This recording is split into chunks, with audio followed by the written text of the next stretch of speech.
Hi all, welcome back. So in this video we'll be discussing when to use mean, median and mode. So suppose we are given with a raw data or a group data and we want to, our first idea will be to find the summary statistics or descriptive statistics. So, so the most widely used is the measure of central tendency, that is mean, median and mode. So let us understand when to use mean, median and mode. So firstly is mean. So mean is used when the data is continuous, and suppose if we have outliers, so in that case we cannot apply mean.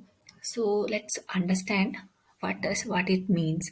Suppose for example this is a raw data, we have 10, 20, 100, 30, right? So if we try to take the average, we get the value that is 40.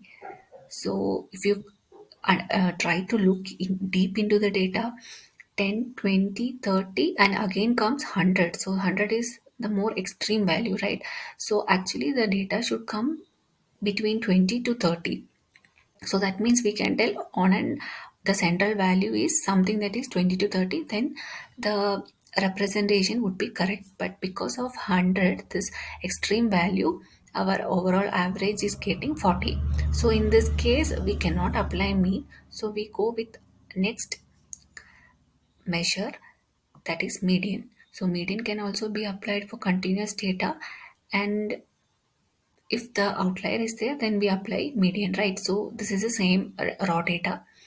And to find median, we have to first rearrange them in ascending order, and we have to check if it is even numbers or odd numbers. Since this is even number, we try to find the average of two middle term. That is, the answer is 25. So yeah, so it is somewhere between 20 to 30. So the overall this value is somewhere between 20 to 30, so we can get a clear idea. Even though there is outlier, we get a clear idea that the central value is somewhere between 20 to 30, that is 25, right? So next third one is mode. So mode is applied when we have nominal or categorical data. So that means, for example, like gender, it is like male, female, or like classes, like different classes. So for that kind of data, we go with mode.